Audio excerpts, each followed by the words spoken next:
নমস্কার সকলকে, হ্যালো ভেসেলে আপনাদের সবাইকে স্বাগত জানাই। চলে এলাম একটা নতুন রেসিপি নিয়ে। আজ আমি বানাচ্ছি সুজি দিয়ে একটা ইউনিক রেসিপি। হয়তো আপনারা এটা বাড়িতে বানিয়ে থাকবেন, কিন্তু আমি একটু অন্যভাবে বানালাম, যেটা বাচ্চাদের তো ভালোই লাগবে, বড়দেরও ভালো লাগবে। তো উপকরণগুলো নিয়ে নিলাম। সুজি নিয়ে নিয়েছি 1 বাটি, ঘি 1 বাটি, চিনি 1 বাটি, ড্রাই ফ্রুটস টুকরো করে নেওয়া হয়েছে। আর এখানে আছে আধা লিটারে একটু কম হালকা উষ্ণ দুধ। তো কড়াই বসিয়ে দিলাম। এবার কড়াইতে ঘিটা দিয়ে দেবো।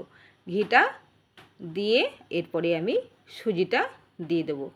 ঘির পরিমাণটা একটু বেশি রাখবো, কারণ ঘির পরিমাণ থাকলে এর স্বাদটা খুবই ভালো হবে।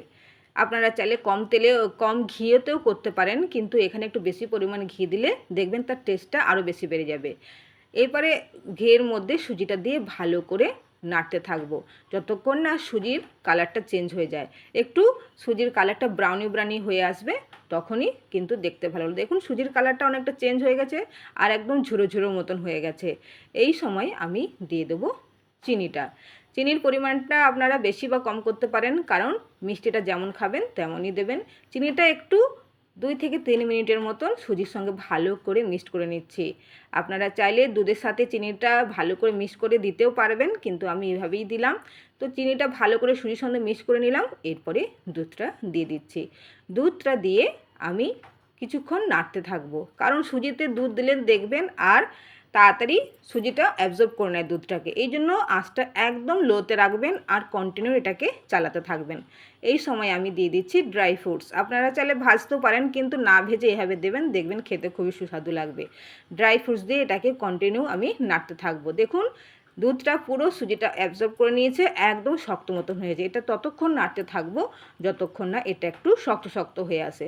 দেখুন সুন্দরভাবে এটা অনেকটা শুকনো মতন হয়ে এসছে। আরও একটু শুকনো করব। আঁচটা মনে রাখবেন কমই থাকবে, নাহলে নিচে লেগে যেতে পারে। সুন্দরভাবে এটাকে শুকনো করে নেব। দেখুন একদম আমি শুকনো করে নিচ্ছি। এরপর এটাকে ঠান্ডা করতে রেখে দিলাম। তো ঠান্ডা হয়ে গেছে। এরপরে হাতে অল্প পরিমাণ নিয়ে এটাকে গোল গোল গোল বলের আকারে তৈরি করব, অনেকটা লাড্ডুর মতন। তো সুন্দরভাবে একে একে সবগুলো করে নিচ্ছি। দেখুন আমার প্লেটিংও রেডি হয়ে গেছে।